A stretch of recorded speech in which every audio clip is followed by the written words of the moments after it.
C'est des poulets en fin de vie programmés pour mourir super rapidement.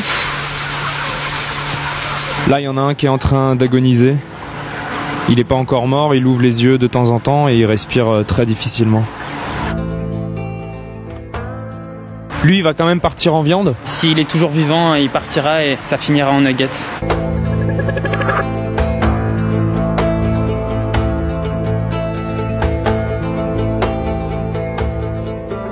On est en Bretagne, dans un élevage intensif de poulets destiné à McDonald's. Ils vont être transformés notamment en nuggets. On a suivi des militants de la cause animale de l'association DX France qui se sont infiltrés ici en pleine nuit pour vous montrer un peu dans quelles conditions ces animaux sont élevés.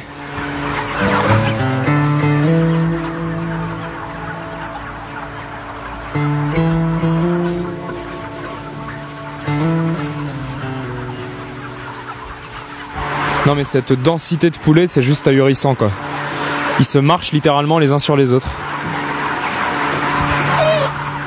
Ici on n'est pas dans un élevage hors la loi, caché, on est dans l'élevage modèle de McDo que McDo met en avant. Voilà exactement, McDonald's met en avant seulement un élevage, c'est cet élevage.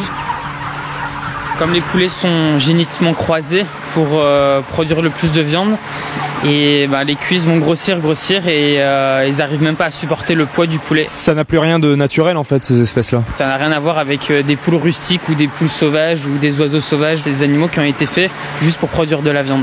Lui, il va quand même partir en viande. S'il est toujours vivant, il partira et ça finira en nuggets.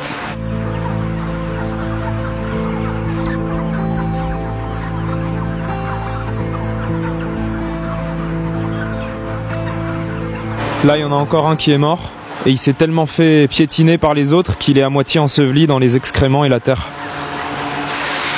Là, il y en a un sur le dos qui visiblement est en grande détresse. Il essaye de se remettre sur ses pattes mais il n'y arrive pas.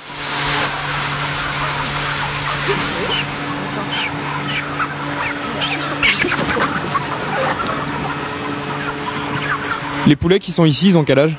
Là, ils ont à peu près 40 jours et ils vont partir à l'abattoir à l'âge de 45 jours. C'est une vie en accéléré en fait. Ils naissent à peine et ils doivent prendre des kilos et des kilos en à peine 45 jours alors qu'une poule normalement ça peut vivre 8-10 ans facile.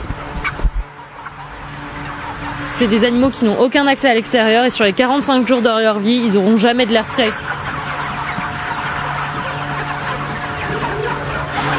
Là, il y en a un qui est en train d'agoniser.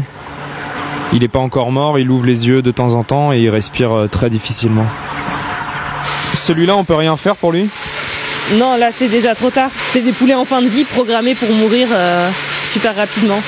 Mais ils peuvent agoniser comme ça pendant plusieurs heures sans qu'on vienne les achever. Ah oui, carrément, parce que l'éleveur n'est pas là toute la journée. Évidemment, dans ce type d'élevage, tout est automatisé. La nourriture arrive dans ces mangeoires.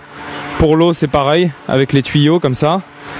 Et la lumière, comme vous pouvez le voir, est allumée même en pleine nuit pour accélérer la croissance des poulets. C'est quoi le sol sur lequel on marche là ? Là, le sol, c'est un mélange de terre et d'excréments parce que les poulets, pendant 45 jours, ils vont vivre ici et leur litière ne va pas être changée, le sol n'est pas changé pour des raisons économiques. Et donc, eux, à chaque fois qu'ils vont se coucher dessus, ils vont être en permanence en contact avec leurs excréments qui sont chargés en ammoniac. Ils se picorent les uns les autres parce qu'ils sont sans arrêt en train de se bousculer, ils n'ont pas la place, ils se rentrent dedans sans arrêt. Là, on peut voir là sur le côté, il est complètement déplumé sur le côté. En dessous, il est tout déplumé. Et on peut voir derrière, ouais, il saigne aussi. Donc ouais, ils sont blessés de tous les côtés en fait. C'est quoi le taux de mortalité dans un élevage comme ça ? Alors dans cet élevage, c'est 3% de mortalité. Donc sur 25 000 poulets, ça représente 750 poulets qui vont mourir sur place, qui vont agoniser, qui vont partir à la poubelle avant même de partir à l'abattoir et d'être consommés en fait. Là, c'est ce qu'ils appellent le bac d'équarrissage. En gros, c'est une poubelle où ils mettent tous les poulets qui meurent pendant la phase d'élevage. Et ben, elle est remplie.